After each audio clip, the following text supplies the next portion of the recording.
Each year, more than 46 million Americans will seek emergency room treatment for an accidental injury, most of which are preventable. So, what are your risks, and who can you trust to protect you? This is Safety Matters with Russ Kenzior.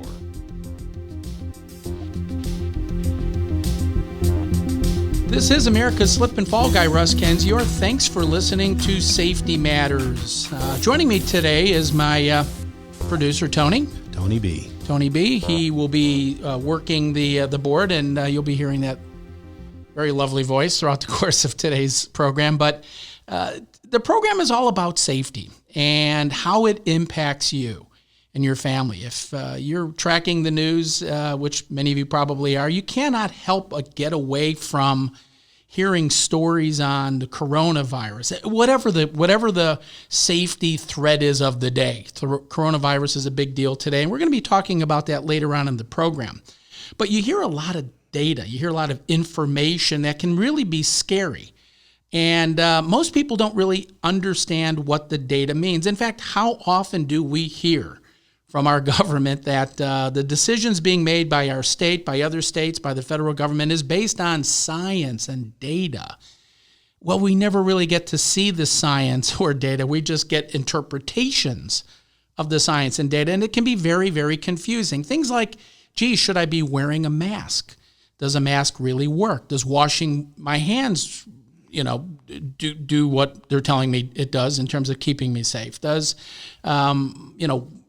social distancing, does that really work? Now, we're being told all those things work, but at the same time, this pandemic is just going through the roof. So how could it be, Tony, that we are doing everything right to the best of our ability? We shut down the country for 3 months. In fact, we're still shut down, but yet this virus is rising. Well, part of the problem is that the information we're getting is a bit biased. And that doesn't mean that the coronavirus is not a scare. It's not, I'm not saying it's a hoax, because it's not a hoax. It's a very serious problem. But we got to put it in context. And that's what the show's about. The show's about taking matters of safety and putting it into context so you can protect yourself and your family. See, at the end of the day, you just don't know who to trust. You don't know whose numbers are valid. You hear one day, social distancing is really, really important. Then you're going to get a report from the World Health Organization saying, well, no, even with social distancing, you can still get the virus. You'll hear one day the importance of wearing masks, and then the next day, oh, no, it really doesn't matter. And then they flip-flop again. Well, it does matter. And so everybody is confused, and everybody is scared. And I want to make your life a little bit easier, help you protect yourself and your family to the best of your ability, not just for coronavirus, but every aspect of your life, because you are far more likely going to be the victim of a slip and fall than you are a victim of coronavirus. In fact, your chances as a Texan of contracting coronavirus, at least based on today's data, is about 1 in 10,000. Well, what do you think the risk of a slip and fall is, Tony? What do you think the risk of somebody slipping and falling is? 1 out of 4. 1 out of 127. Ooh. You guessed high, but not that high. Your chances of dying as a result of a fall are significantly greater than your chances of contracting, let alone dying from coronavirus.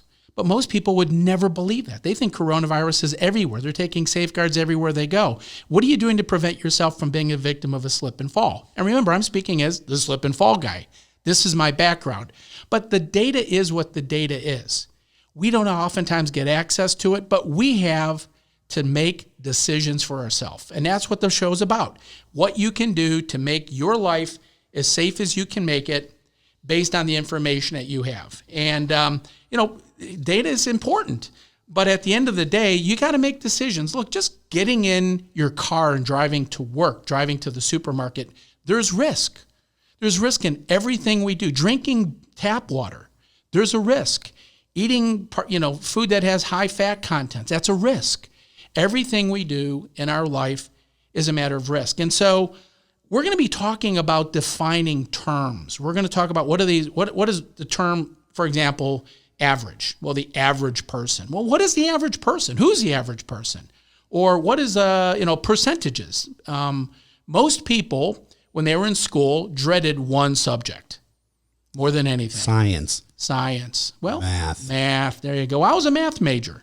But most people do not like math. They didn't like studying math, and they're math deficient. And so therein lies also a bit of the problem, because as we hear mathematical numbers, data, being presented to us by the media, by our government, by so-called experts, we oftentimes misinterpret the meaning of the numbers because we're not very good as a society with numbers. We're a society committed to science. We're really, really big on science. So everything we hear is, well, the decisions being made for your benefit, for your safety, is based on science, is based on data. Whose science? Whose science? Whose data? Where did it come from? How was the scientific studies done? For example, when the coronavirus was first identified, we were told by the mathematical models coming out of the World Health Organization that there would be over 2 million Americans dying as a result of the coronavirus. That was the scare. That's why we shut the government down. Shut the whole country down. Shut the country down because we were afraid that we were going to lose 2 million people. Well, that model proved to be false. In fact, the following 2 or 3 models were false. And it wasn't intentional. I'm not suggesting that scientists are lying to us. They plug in bad data. And when you plug in bad data, when I say bad data that was based on estimates. Theories, a hypothesis, an assumption. Maybe data that was somehow related to a previous bout of the flu, of an influenza. But nonetheless, the data that went in was flawed. It was incorrect, and it produced bad output. And that bad output led to bad decision-making. One can argue otherwise, but in my view, it leads to poor decision-making. And here we are. We're now living with the consequences of flawed models, data that was suspicious. And, what do you do? What do you do? So we're going to cover that. We're going to cover a lot of topics today. Coronavirus is one of them. We're going to be talking about how safety matters to you in your life, in your family, because every single one of us has the desire to have a long and healthy life, to be prosperous, to be able to, enjoy the time we have because, well, you never know how long you got. So with that, we're going to also be talking about fear and how people are just afraid oftentimes when they hear the news. In fact, watching the news is all about fear, getting you scared. What is going to happen today to you if you don't do something? What are the consequences? For example, we've been hearing a lot about the flattening of the curve. When Dr. Fauci and the coronavirus task group first became kind of a daily presence on all the news channels, what we were told is that there was this spiking curve, the bell-shaped curve, what's called the normal distribution curve. And if we didn't do anything, that curve was just going to spike so high that all the hospital rooms in the country, all the hospital beds would be flooded with people. You remember that, Tony? Yeah, there'd be there's no vacancy. Right. So we would have this inundation overload of the hospital system, and we got pretty close to that in New York City. I mean, a lot of people got really, really sick. They flooded into the hospitals, and it really became overwhelming in the state of New York and the city of New York. But the decision was made to flatten the curve. Now, what you need to understand is when you say flattening the curve, all that means is we don't have as many people getting sick at the same time. But the area under that curve, you know what I'm talking about, Tony? That's area right. Under the curve is the same. Yes. There's going to be just as many people getting sick. We're just going to stretch it out. It's going to go on. And that's what we see today. Here we are in July, and there's still people getting sick. And they will continue to get sick because the flattening of the curve just means we stretch the problem out. But we're also testing more. And so that also is affecting the results, the positivity results, the numbers. And so where we find ourselves is in this predicament of when is this going to be over? Right. And we don't really know when it's going to be over. Now, the other reason for flattening the curve, which is also a good reason, is if we can slow down the rate of growth, that'll kind of be truncated if we can develop an antivirus remedy, if we can actually have a vaccine. So if we can create a vaccine fast enough, there's going to be a lot of people that will not get the coronavirus. But here we are in July seeing just high numbers of people being exposed. Now, just because you tested positive doesn't mean you're going to die. In fact, it doesn't mean you're even going to get sick. Ladies and gentlemen, you are listening to Russ Kenzier, Safety Matters. We'll be right back. Welcome back to Safety Matters. This is Russ Kenzier, and we were talking a little bit about the coronavirus. Okay, so with that, you're probably asking yourself, who is this guy, Russ Kenzier? It sounds like a safety guy. He's not a doctor. He's not an epidemiologist. He's not a medical professional. And the answer is correct, and I'm proud of that. You don't need to be a medical doctor to understand safety and risk. In fact, that's part of the problem, in my view, is there's not enough safety people providing advice to our decision makers. Our decision makers are taking advice from medical experts, which really, sadly, have been wrong a lot. And so let's boil it down, okay? Let's boil it down. Let's make it simple. What can we do? It's not the end of the world. You're not going to die. At least chances are you're not going to die unless you're in a high-risk age group. You have a certain medical conditions that would provide for you to be at risk. And if you are at risk, protect yourself, period. But everybody else shouldn't be locked down if they're low risk. And again, that's a safety risk management approach. You don't need to be a medical doctor because that philosophy applies to everything. Those theories of safety, okay, apply to all areas of one's life. And so I'm kind of getting tired of being blamed for this. You know, I mean, the government's constantly lecturing about wear your mask and you're not doing enough to prevent the coronavirus. And, you read the data, as I have done in preparing for this segment, about masks. Let's just talk a little bit about masks. And again, I'm not a medical doctor. I'm not an epidemiologist. I'm a safety guy. I built my career dating back to the 1990s when I started a company called Traction Plus. It was a company that I invented and developed a line of slip and fall prevention products, which is why they call me the slip and fall guy, because that's what I've done. I've spent my entire career creating products to prevent injuries for people just like you. And my product line has been sold all across the world. And from there, I expanded into the National Floor Safety Institute, which, in fact, NFSI, we're in their studios today, recording the program in the NFSI studio. So I have a lot of background in safety, slip and fall prevention, but safety is safety. And I'm very proud to be a safety person. But you don't need to be a medical doctor to understand risk. Okay, and one of the things that I think has been very troubling is we are depending on medical experts to lead policy decisions from our political leaders, and oftentimes they're just not good. The policies, they're getting it wrong. They're getting it wrong. They're getting it wrong. Let's go back to masks. The importance of wearing a mask. Remember, the Centers for Disease Control gave us 3 rules. Social distancing, 6 feet or more. Not certain if that works. Not certain if that works. No science. We haven't seen the science. Now, the World Health Organization, and again, it's almost like there's this tug of war between the United States and the World Health Organization. Who's telling the truth? They both revise their opinions so often you can't keep up with it. And by the way, their opinions are almost always scary. The end result is always fear, to generate fear. So we talk about social distancing, 6 feet or more. Does that work? Well, we presume it does.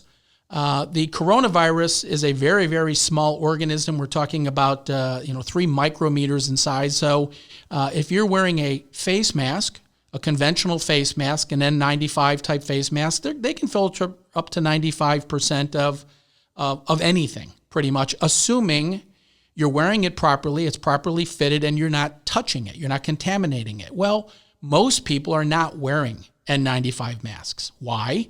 Because you can't find them. They're not selling them. They sold out. So we're wearing all different types of masks, many of which are cloth masks.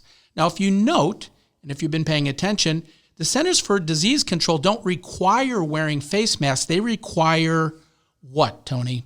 I don't know. They wear a sock. Face covers, right? Yes. Cover your face. Well, that's like taking your T-shirt and putting it up over your nose and mouth. I mean, I know that sounds comical, but it's really about the same thing. The amount of filtration that a cloth mask can provide is even less obviously less than an N95 mask. It's most likely going to be contaminated. And the purpose of wearing face covers and masks is to prevent spreading the virus. Now, if you're at a grocery store and you're wearing a face mask or a face cover and everybody else is, the likelihood that you're going to be spreading the coronavirus between one person and another is greatly unknown. Why? Because the virus is very, very small, and you don't have to cough. Now, I'm going to ask the question of you, Tony, because you shop a lot. Have you been out and there's people walking around coughing?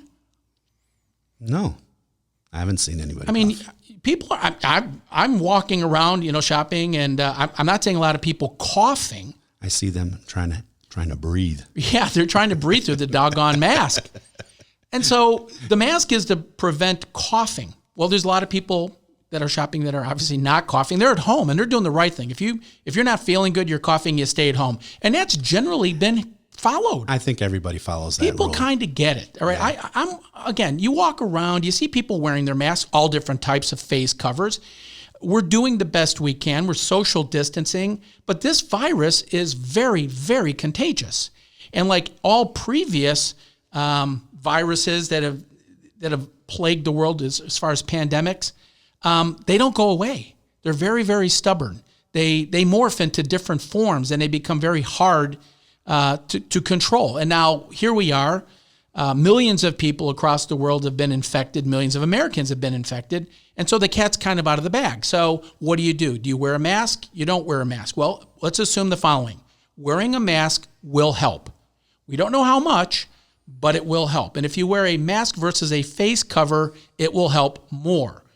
And so look at it as you're adding water to the glass. You want to fill the glass up. Well, if you want to prevent getting sick, fill the glass up beginning with the mask. Wear masks because if that can provide 30 to 40% protection, that's good. That's a good thing. The second area is really dealing with cleanliness, washing your hands. In fact, today I just saw a story where the federal government, the CDC, has recalled 65 different hand sanitizing companies' products because they contain methanol.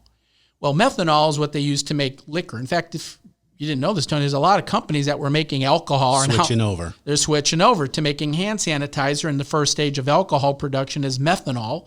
And so they're making methanol hand cleaners, which can be harmful. Methanol, if you get it on your hands, you expose your body to it, you can actually be doing more harm to you. So follow the bouncing ball. You're using a methanol hand cleaner to prevent transmission of the coronavirus, but what you're really doing is potentially exposing yourself to a greater risk to the hand sanitizer, to methanol, right? Right. But you don't know it. So you're washing your hands, you're doing everything right, and lo and behold, it didn't work. But washing your hands with soap and water is probably the most effective way to go because it breaks the actual outer membrane of the coronavirus to destroy it. It actually kills the coronavirus. Now, a lot of buildings, I mean, every time I go to a restaurant, they're just cleaning everything. There's a difference between cleaning and disinfecting. In fact, if you go to the Centers for Disease Control website, they have an entire list of approved disinfectants. If you apply any of the Centers for Disease Control disinfectants to a hard surface, like a countertop or anything that you want to disinfect, you have to leave it on, Tony, for a minimum of 5 minutes. 5 to 10 minutes. I mean, it takes a long time. It's not just wiping the surface and boom, it's sanitized. You actually have to sometimes leave a film on it. Right. You have to allow the active ingredient to work to kill the virus. Otherwise, if you just wipe it on and you dry it off, it doesn't work. You lose the efficiency, the efficacy of the product that goes down. And so wear the mask, okay? Wash your hands. Use an alcohol-based sanitizer. You're filling the glass up. Now let's say you're about 65% of the way there to protecting yourself. Well, what else can you do? Social distance. But how much of that can you really do? Not a lot. I mean, you can only social distance so much. You know, they actually said that a lot of the virus is spread through the air internally and inside of a building. So one thing that you may want to consider is your filtration system in your home or your business, your office. Are your air ducts clean? Is the filters in your furnace, your return air exchange, are they clean? When's the last time you replaced them? They actually make filters that are very, very effective at filtering out certain types of bacteria and fungus and viruses. One that my family put in our house when we first built it as ultraviolet light. I don't know if you've ever seen these, Tony. That's the best. Yeah, you put a UV light. Because even a HEPA filter doesn't take it out. HEPA filters can actually do more harm than good because they get clogged up pretty quickly. And now you restrict airflow, which is not good for your ventilation system or you. But if you put in a UV lighted system in the air exchange in your furnace, that's going to kill and destroy bacteria, fungus, spores, etc. It's very, very effective. And that's something you could do today. Again, you're filling that glass. You're doing as much as you can to minimize exposure, to minimize risk of contracting the coronavirus. What else can you do? You want to stay healthy. Take care of yourself. Eat right. Eat right. Get enough sleep. If you have any vitamin deficiencies, vitamin D, vitamin C, there's a lot of evidence that shows that they're helpful in building up your immune system. A stronger immune system means your body has a stronger ability to fight anything, including viruses. So really, really important to keep yourself strong, keep your body in good shape, exercise, work out, wonderful ways you can do that without even having to leave your house. But one thing I want to leave you with before the next segment is have a positive attitude.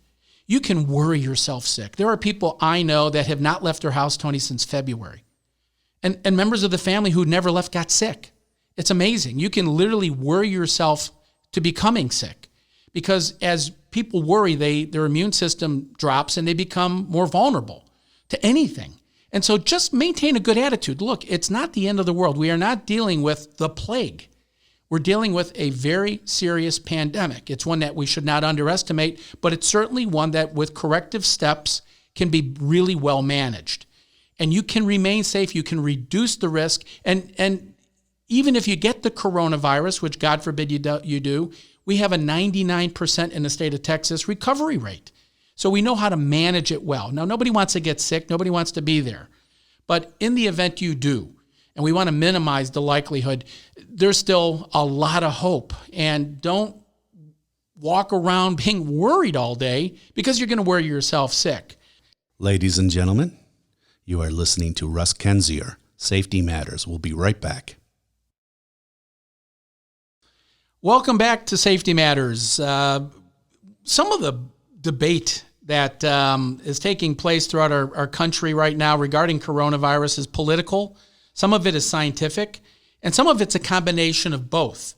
We're hearing a lot of information coming out of the mouth of politicians based on science, and we're hearing scientists who are really taking more of a political position.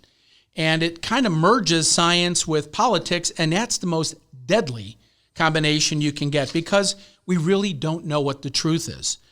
We hear things like science. We have the science. We have the data to support our position. Well, let's take a step back and define some terms. In fact, Tony, we're going to put this on the website or the Twitter feed, is just defining some basic terms. We haven't been in school, most of us for, well, in my case, probably 25 years. And so let's do a little refresher. Yeah, because there's a lot of terminology that they use and big words, but what are the definitions of those words? Well, for example, let's start with science. Science is based on what's called the scientific method. Remember that term? Yes. The scientific method is actually very, very simple. It starts with this basic concept or observation of a problem. So the scientist, the researcher will then understand the problem, create a hypothesis, and we're going to talk about the definition of that term, and then they prove whether or not the hypothesis is true or false. Now, any other scientist can duplicate the scientific method. And verify it. Correct. That's what science is all about. Somebody had an idea. They came up with a hypothesis as to why it was happening. For example, transmission of coronavirus. They then proved the hypothesis scientifically through a methodology of examination of testing, research, and then the hypothesis is even proven true or false. Now, here's the problem. Rarely does anything prove to be 100% one way or the other. We found that out. We have a range of data that can show levels of effectiveness all over the board. And so what happens is the data is then interpreted by a scientist and produced as an opinion.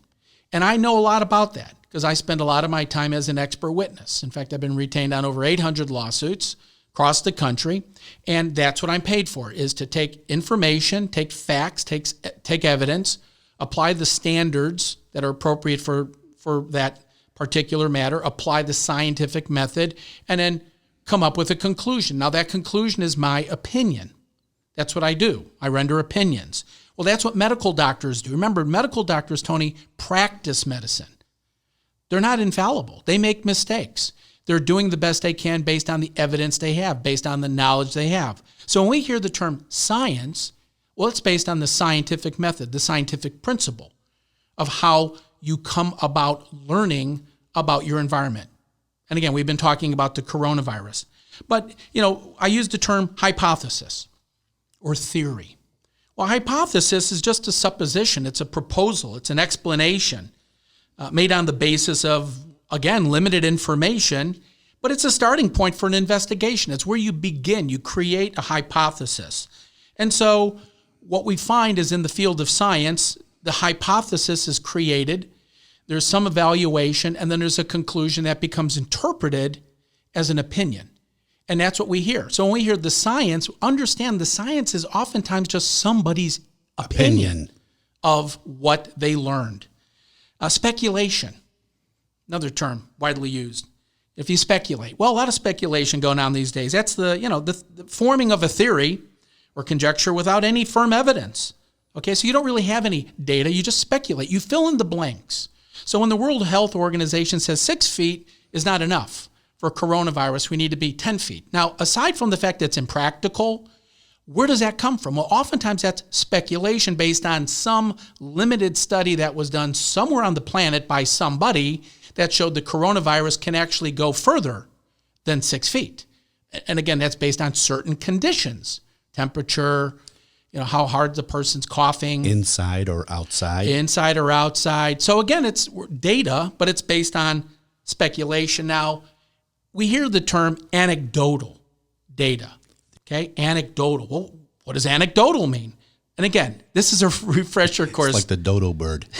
It's not necessarily true or reliable. Anecdotal data is again based on personal accounts, personal opinions, rather than facts or research. Certain things kind of make sense.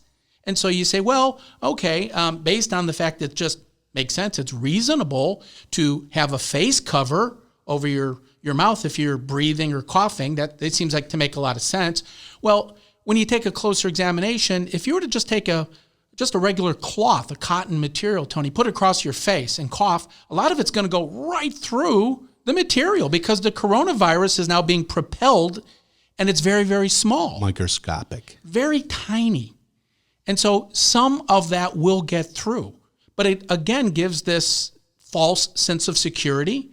And when we hear wear a face cover versus wear a mask, and we're not defining mask, there's a certain amount of that evidence that just has yet to be proven. Yes, it's anecdotal evidence. It makes sense wearing a face cover would really be good to do, but we're not really certain how good. We don't know, Tony, if the lockdown worked.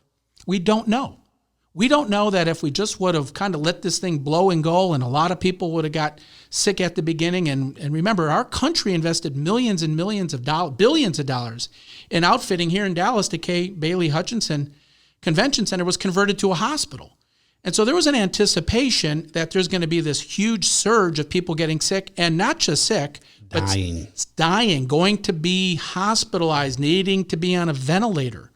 So there's a counter theory, speculation, that says had the herd immunity approach been taken, meaning don't lock down the country, just kind of let this thing go, it'll burn itself out because the coronavirus will eventually run out of hosts and it'll die. That's another theory. We never tested that theory because we took the approach of flattening the curve and reducing the number of, or limiting the number of exposures as to protect the hospital system. That was a decision. That decision had consequences. The consequences to that decision, ladies and gentlemen, is what you are living today. That's what we're living today, the consequences of that decision. I am not questioning whether that was a good or bad decision, but that's where we are today. So when you hear, well, you've saved millions of lives by locking down the country. We really don't know how true that is.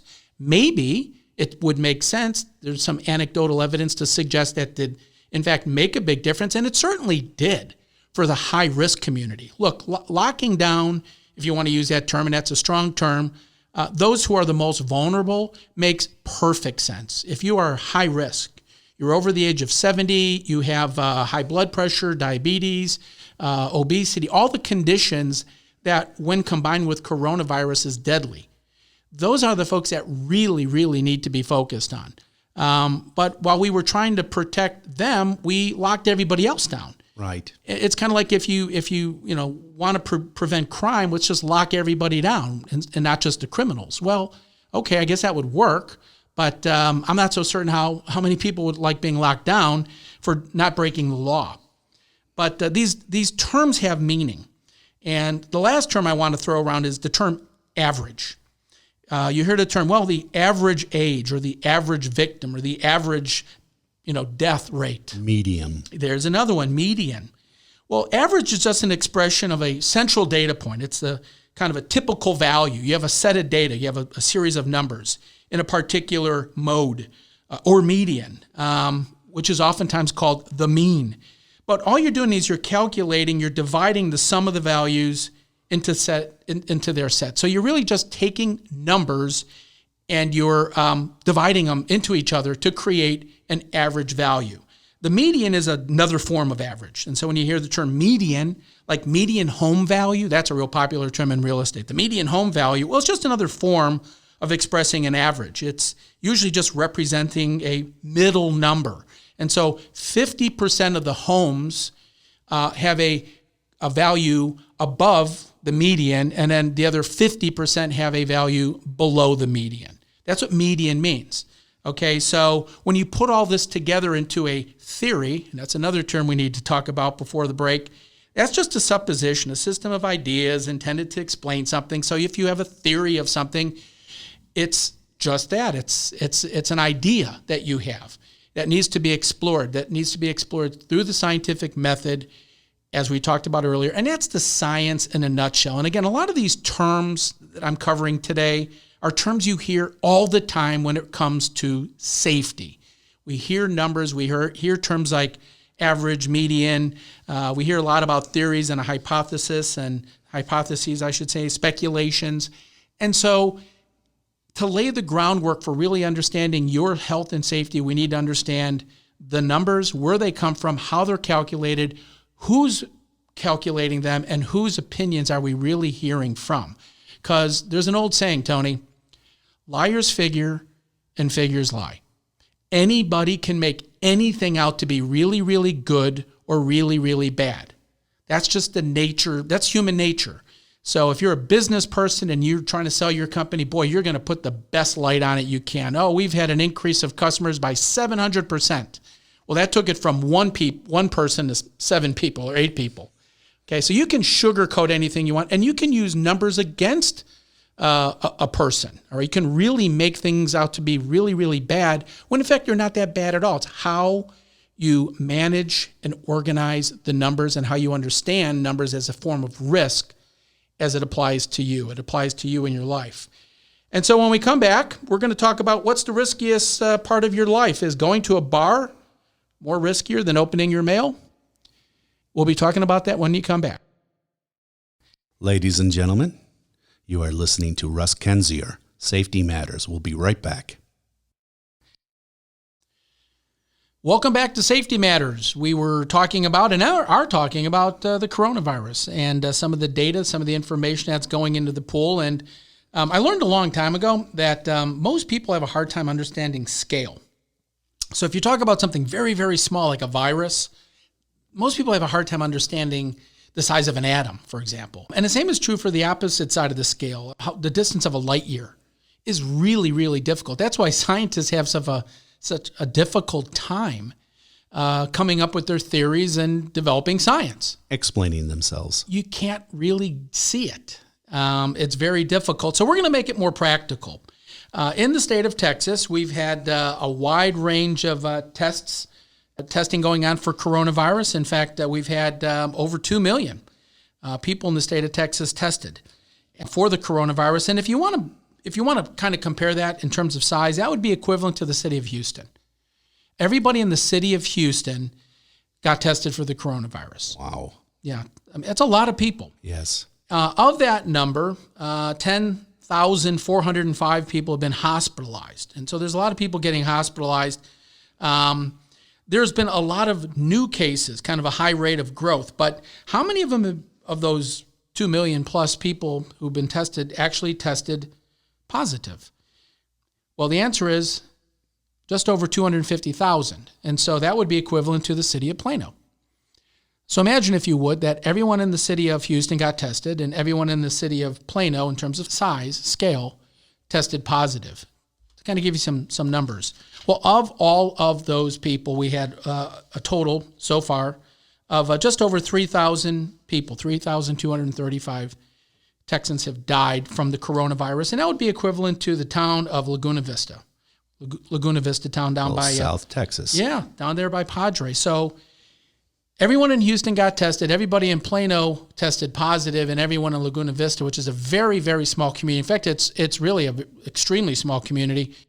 So the scale of understanding the risk that you have of either contracting the virus, let alone needing hospitalization or dying, it kind of gives you an understanding that it's very unlikely. In fact, the likelihood of contracting the coronavirus and dying from it is 0.01%. So it would be 1 out of 10,000. 1 out of 10,000 people. That's your risk. That's where you are. So give it a little scale. But let's talk more about risk. And there was a story put out a couple weeks ago by TexMed.org, TexMed.org, which is Texas Medicine Detail Organization. They put out a little interesting press release, and it was entitled, "What's More Risky? Going to a bar or opening the mail?" It was put out by a gentleman by the name of David Doolittle. And so let me ask you, Tony, as a quiz, what's more risky? Spending an hour at a playground or grocery shopping? You think playground? Nah. Well, grocery shopping on the COVID-19 risk form that's been produced, and it's really an interesting form, has a risk factor of 3. So on a scale of 1 to 9, the doctors rate grocery shopping as a 3. Okay? What do you think going to the playground is? A 1. Spending an hour at a playground is a 4. Ooh, I told you I was right. Yeah, so you would actually be presenting yourself in a little bit more riskier situation at the playground than you would at the grocery store. Now, I don't know how many people, kind of get that or believe it. But nonetheless, that's question number 2. How about going to the beach or going camping? Which is more risky, going to the beach or going camping? Well, if you listen to the media, I think it would say going to the beach. Well, going to the beach has a health risk of 5. 50-50. Yeah, going camping is a 2. Now, I don't quite get that. Unless you're going camping by yourself and there's really nobody with you. Yeah. I mean, if you're by yourself, then you're by yourself. Where you go to the beach, there certainly will be other people on the beach. But that's the scale. That's the risk. How about working a week in an office building or staying 2 nights in a hotel? What do you think is riskier? Office building. Office building, huh? Well, staying in a hotel 2 nights has a health risk of a 4, where working in an office building has a health risk of a 5. Not certain where these numbers come from. So how did they get these numbers? Not certain. Is there any science behind it? Well, they claim there is, but it's, again, unclear, and these are opinions at the end of the day. I mean, it's interesting. Last question. Going to a hair salon, boy, we hear about that, right? Getting your hair cut. I mean, you'd swear that is just certain death. Or visiting a library or museum. What's riskier, getting your hair cut or going to a library and museum? I got this one. The museum. Really? Well, going to a museum has a health risk of 4, and going to a salon or barber shop is a 7.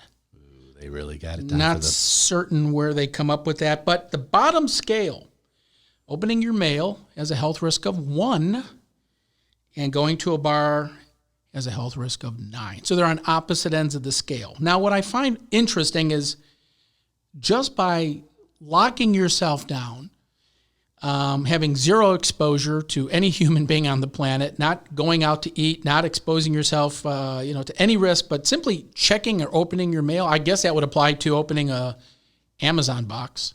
You can still get the coronavirus. One. I mean, I that kind of blew me away. And of course, going to the bar, that's a social environment. People are laughing and atomizing a lot of their breath. And so I could understand that number being a little bit higher, a lot higher. But that's the risk scale. Yes, you asked a really good question. Where do these numbers come from? Okay, who number crunched this? And there's a study that they use as a guide. It's another term, guide. Again, this was produced by the Texas Medical Association. They have a COVID-19 task force and a committee on infectious disease that created this chart. And opinions. So ultimately it's opinions. I just caution everyone that, not everything you read is necessarily, what you think it is. For example, they have playing baseball or playing football rated the same, even though they're very, very different sports. I mean, football is much more contact-oriented. You're literally next to people and you're breathing very heavy on them. But say you're a pitcher in baseball or an outfield. Not certain. Again, not certain. Traveling by plane. What do you think traveling by plane is? What would be the health risk? You think it would be higher than attending a funeral or wedding? Probably. Actually, they're the same. Wow. Not certain where that came from. Did I say that before? No. It's an opinion. And so people die of coronavirus, and the health risk of going to their funeral is significant. Now, I'm not certain because you know what? You got to weigh the balance here. And, God forbid somebody in your family died and you want to go to their funeral. There's a trauma. There's a cost of not attending their funeral that you got to weigh into the equation. Would you not go to a close family member, close friends, funeral because you're afraid of coronavirus? I mean, you miss something by not attending their funeral. And that's the flip side of this whole story. And that's really where we're going to wrap up today's show. No matter what you think of coronavirus, no matter who you believe, no matter what data is out there, take it with a grain of salt because at the end of the day, no matter what you do, there's consequences. By risking potentially getting coronavirus, you're trading off living. And that's time you're never going to get back. And so you have to weigh it. And I think the biggest, most heavy burden is people who are forced with not having the ability to open their business. They can't work. They can't create income. They can't pay their bills because their business, their company is shut down. And so as you've made the decision, or the decision has been made for you by government, that your business is going to be shut down because you're non-essential, which, by the way, is an offensive term. I think everybody's essential. But because your business has been deemed non-essential, you now have found yourself in a situation where everything you've worked for, your entire livelihood, your future, sending your kids to college, just paying your bills, having some retirement is put into jeopardy. And what we've been led to believe is that it's worth the chance, it's worth the risk, it's worth doing that because there's a greater good. And that greater good is protecting people from the coronavirus. And here in Texas, we're a bit different. Folks think differently than the rest of the country. And in that, it's let me make the decision for myself whether I'm willing to risk my life, my potential health, my life potential health consequences of my life for that of my livelihood, for that of my existence. Because you know what? Congratulations. You might not get the coronavirus, but you're no longer in business. You're now bankrupt. And that's a tough call for a lot of people. It's not an easy call, but it's a personal call. But here we are, decisions being made, hopefully in the best interest of everybody. We all want this to go away. We want the numbers to go down. And by golly, safety matters. People's safety matters. Next week, we're going to cover a diverse subject matter of risk, risk in general. What is the risk of you contracting cancer? What is the risk of you dying from a heart attack? What is the risk of you getting bit by a bee and dying? What are your chances of being seriously injured on your job based on your industry, based on your profession? Everything we do from the moment we get up to the moment we go to sleep. And by the way, while we're sleeping, there's risk. I'm Russ Kenzior. and this is Safety Matters. I hope you enjoyed today's show and would love to hear from you. If you have a question that you'd like me to answer or would like to suggest a show topic, you can email me at russ@thesafetymattersshow.com. My Slip and Fall Guide podcast is available on either Apple or Google Podcasts. And if you'd like to learn more about my work as an expert witness or purchase one of my books, please visit my website at tractionexperts.com. Until then, have a safe day.